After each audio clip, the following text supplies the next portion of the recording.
अब हम पढ़ेंगे टाइप्स ऑफ ओप एम्प के बारे में। ओप एम्प हमारा होता है दो टाइप का होता है, एक होता है लीनियर ओप एम्प होता है और एक होता है हमारा नॉन लीनियर ओप एम्प।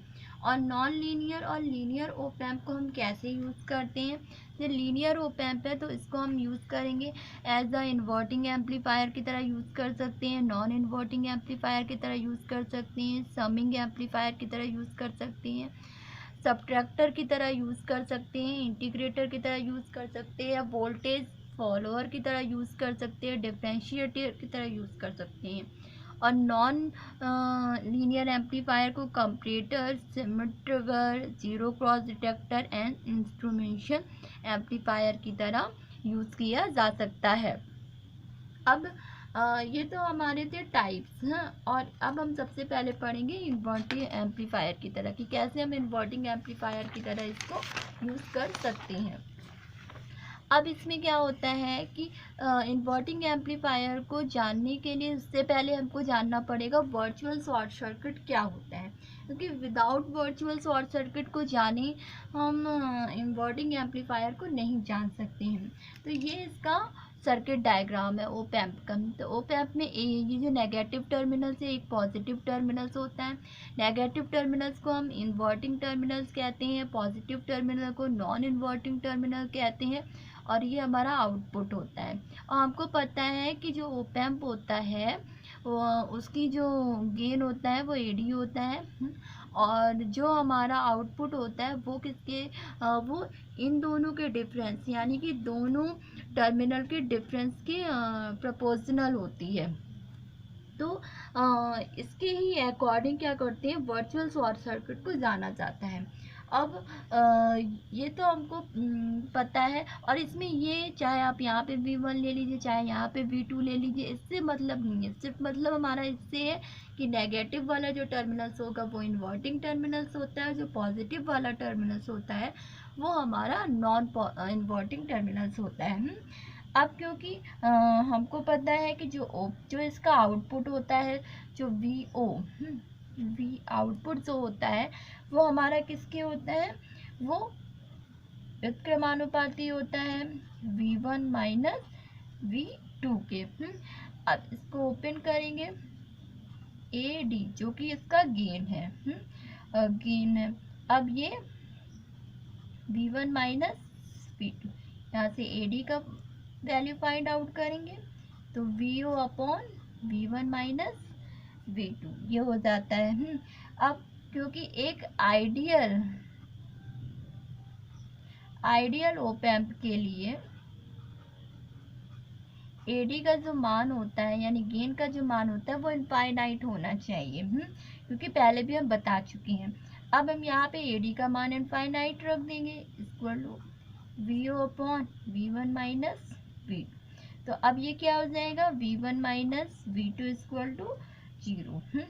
अब यहाँ पर V1 इक्वल टू V2, तो ये हमारा V1 जो बराबर हो जाएगा V2।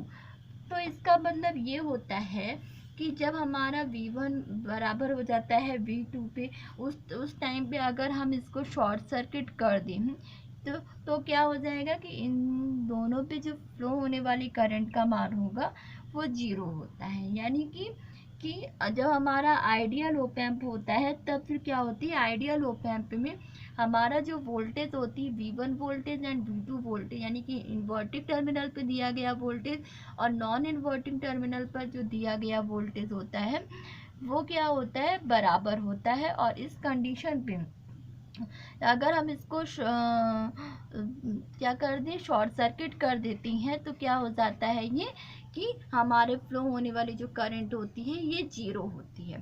तो वर्चुअल शॉर्ट सर्किट के लिए ये होता है V1 इक्वल टू V2। अब हम जानेंगे कि इन्वर्टिंग एम्पलीफायर इसी वर्चुअल शॉर्ट सर्किट के ऊपर ही डिपेंड है, इसलिए मैंने बताया है। तो अब इन्वर्टिंग एम्पलीफायर, ये है हमारा इन्वर्टिंग एम्पलीफायर का डायग्राम।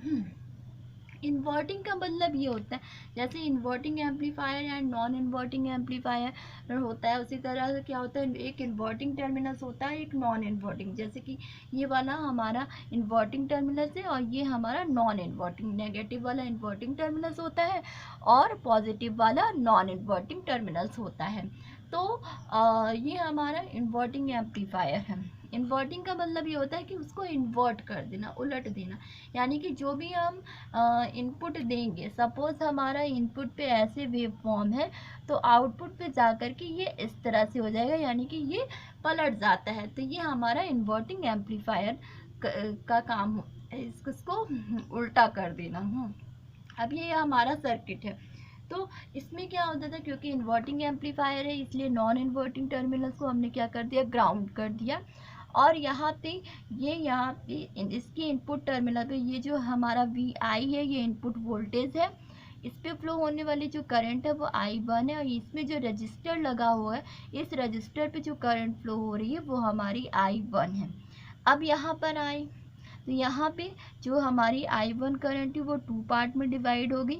यहाँ पे जो हमारा जो वोल्टेज है वो V2 है ये, और उसके बाद क्या हो रहा है कि इस पे एक फीडबैक रजिस्टर लगा हुआ है, RF जिसे हम बोलते हैं फीडबैक रजिस्टर।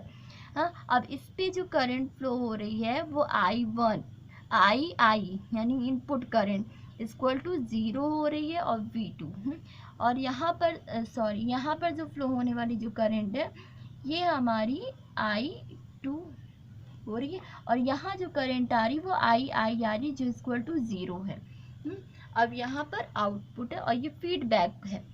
तो समझिए इस सर्किट का, यहाँ पे इस रजिस्टर पे जो वोल्टेज है वो VI है इनपुट वोल्टेज, और I1 हमारी करंट है। अब यहाँ पे I1 करंट II में दो ब्रांच में शिफ्ट हो गई, II में और I2 में। II यानी इनपुट करंट और I2 यानी कि हमारा I2 यानी कि करंट 2, और ये हमारा RF जो हमारा फीडबैक रजिस्टर। अब इसको कैसे फाइंड आउट करते हैं, तो सबसे पहले क्या करें कि हम प्रतिरोध, ये जो रजिस्टर है रजिस्टर R में जो फ्लो होने वाला करंट है इसके अकॉर्डिंग अगर हम इसको तोड़ें तो कैसे हो जाएगा कि रजिस्टर R में जो फ्लो होने वाला करंट है वो हमारा I1 है। देखिए इसके अकॉर्डिंग यहाँ पे V1 टर्मिनल, ये देखिए V2, और इसके बीच में R लगा, इस पर फ्लो होने वाला करंट I1 है। अब हमारा RF पे हम देखेंगे, RF पे क्या हो रहा है कि V2 ये यहाँ से लेके इधर कनेक्ट है, V2 और VO के बीच में RF कनेक्ट है, तो V2 के बीच में RF कनेक्ट है और इस पे जो फ्लो होने वाला करंट है वो I2 है। अब इसका मान कैसे निकालेंगे, अब देखिए इसको कि हमारा R से फ्लो होने वाली करंट,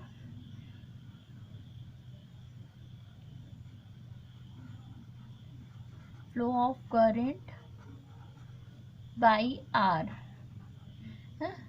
R से फ्लो होने वाली जो करंट है वो हमारी कौन सी है कि इसके अकॉर्डिंग हम देखेंगे तो I से यहाँ पे हम किरचॉफ का लॉ लगा देंगे, और किरचॉफ के लॉ के अकॉर्डिंग क्या हो जाएगा, I1 ये हमको पता है कि V अपॉन R होता है, तो यहाँ पर क्या हो गया VI minus V2 upon R ये, तो I1 equal to V minus, अब V अपॉन R होता है तो I minus V2 upon R।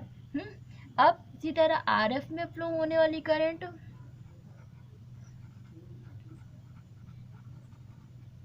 By RF, अब RF में फ्लो होने वाली करंट क्या हो जाएगी हमारी कि V2 माइनस VO I2, इसे हम मान लेते हैं I2 ही फ्लो हो रही है, तो V2 minus VO upon RF, इसे इक्वेशन नंबर 1, इसे इक्वेशन नंबर 2, ये हो गया हमारा।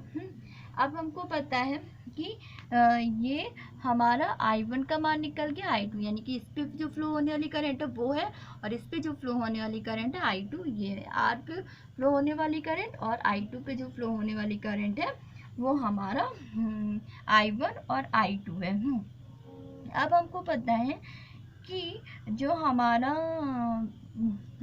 जब हम किरचॉफ का लॉ लगाएंगे इस इक्वेशन पे, जब हमारा किरचॉफ का लॉ इस ब्रांच पे लगाएंगे तो क्या हो जाएगा कि जब इस पे लगाएंगे तो हमारा क्या हो जाएगा, I1 जो हो जाएगी I2 प्लस आई के बराबर हो जाएगी, क्योंकि हमको पता है कि किरचॉफ के लॉ के अकॉर्डिंग बाई किरचॉफ लॉ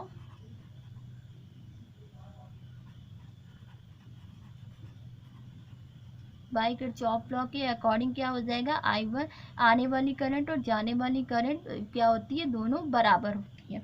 तो अब ये हो जाएगा क्योंकि हमारा हमको पता है कि आइडियल के लिए, जब हमारा आइडियल ऑप एम्प होता है तो उस पर जो इनपुट रजिस्टर होता है वो क्या होता है, वो जीरो होता है।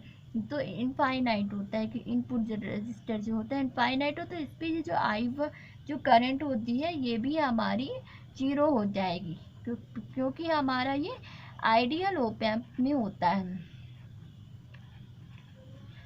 क्योंकि ये जो आर आई होता है वो हमारा इनफाइनाइट होता है, इसलिए क्या होता है कि जो हमारी इनपुट करंट होती है वो भी जीरो हो जाती है। इसलिए क्या हो जाएगा यहाँ पर I1 इक्वल टू I2 हो जाएगा, ये तो जीरो हो गया है।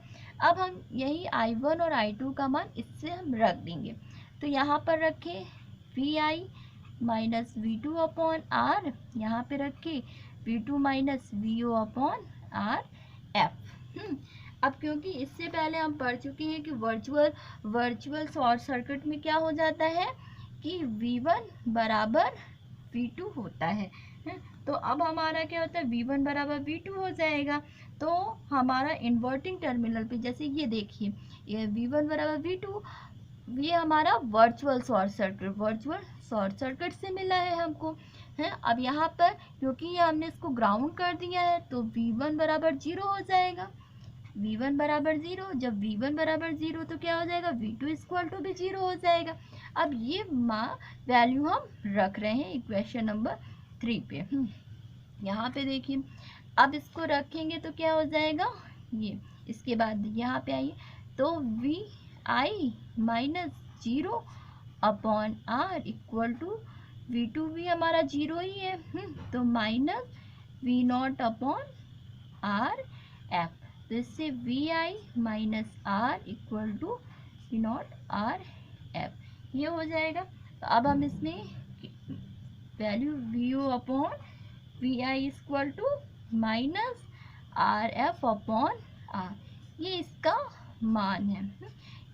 तो इससे क्या होता है कि यहाँ पे नेगेटिव साइन है, तो नेगेटिव साइन का मतलब ये होता है कि ये अपनी इनपुट को इन्वर्ट कर देते हैं, यानी कि अगर इनपुट पे हम ऐसे दे रहे हैं तो ये 180 डिग्री का फेज शिफ्ट कर देगा ये।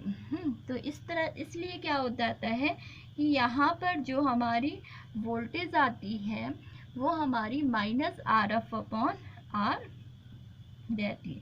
इसलिए हम इसको क्या कह सकते हैं कि ये हमारा इन्वर्टिंग एम्पलीफायर की तरह वर्क कर रहा है।